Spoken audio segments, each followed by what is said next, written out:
दिसंबर महीने के शुरू में गिरावट का दौर थोड़ा शांत होते दिखा और सुधार की गुंजाइश बनती दिखी। हालांकि शुक्रवार 6 दिसंबर को पिछले 5 दिन से जारी सुधार पर ब्रेक लग गया। भले ही ये गिरावट मामूली रही, लेकिन इसने एक बार फिर निवेशकों की चिंता बढ़ा दी है। इस बीच बीएसई सेंसेक्स को लेकर मॉर्गन स्टैनली ने बड़ा दावा किया है, जो स्टॉक मार्केट में निवेश करने वालों के लिए राहत की खबर हो सकती है। उसने अगले साल सेंसेक्स के 1 लाख के पार जाने का अनुमान जताया है।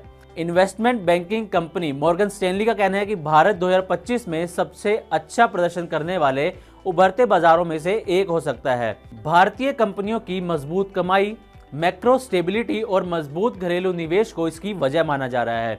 इनकी बदौलत मॉर्गन स्टैनली का अनुमान है कि सेंसेक्स अगले 1 साल यानी दिसंबर 2025 तक 1,05,000 अंक का नया शिखर छू सकता है। उसका यह अनुमान बुल केस सिनेरियो यानी अगर बाजार में अच्छी तेजी का दौर रहता है तब की स्थिति के लिए है। अगर ये अनुमान सही साबित होता है तो सेंसेक्स अगले 1 साल में लगभग 30% का रिटर्न दे सकता है। फिलहाल सेंसेक्स 81,709 अंक पर है। मॉर्गन स्टैनली ने बुल के सिनेरियो के अनुमान में कुछ शर्तें भी जोड़ी हैं, जैसे कच्चे तेल की कीमतें $70 प्रति बैरल से नीचे रहना। उसका मानना है कि अगर कच्चा तेल $70 से नीचे रहता है तो इससे घरेलू स्तर पर महंगाई कम होगी। महंगाई में कमी आई तो रिजर्व बैंक के सामने ब्याज दरों में कटौती करने की गुंजाइश बनेगी। उसने आने वाले दिनों में भारत में जीएसटी की दरों में कमी का भी अनुमान जताया है। वहीं बाजार के सामान्य रहने की स्थिति यानी बेस केस सिनेरियो में उसे सेंसेक्स के 93,000 अंक पर पहुंचने का भरोसा है। इस हिसाब से सेंसेक्स में साल भर में 14% की तेजी आने की संभावना जताई गई है। इन्वेस्टमेंट बैंकर ने बुल और बेस के साथ बियर के सिनेरियो का भी जिक्र किया है, यानी अगर बाजार में गिरावट हावी रहती है तो सेंसेक्स का हाल क्या रह सकता है। मॉर्गन स्टैनली का मानना है कि बियर केस की स्थिति में सेंसेक्स काफी नीचे लुढ़क सकता है।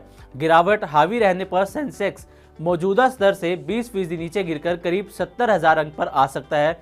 यह स्थिति तब बनेगी जब कच्चे तेल की कीमत $110 प्रति बैरल से ऊपर निकल जाए, आरबीआई नीतिगत मोर्चे पर सख्त कदम उठाए, वैश्विक स्थिति पर आर्थिक वृद्धि सुस्त पड़ जाए और अमेरिकी अर्थव्यवस्था मंदी का शिकार हो जाए। Brokerage firm Morgan Stanley financial, technology, consumer discretionary और इंडस्ट्रियल सेक्टर को लेकर ओवरवेट है, जबकि बाकी सेक्टर्स को अंडरवेट मान रहा है।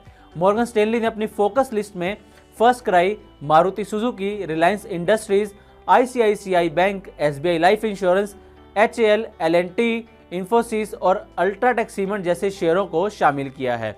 अक्टूबर और नवंबर महीने में शेयर बाजार में मचे हाहाकार के चलते सेंसेक्स और निफ्टी 10% से ज्यादा टूट गए थे। हाल फिलहाल में बाजार में आए सुधार की बदौलत बाजार थोड़ा संभला हुआ है।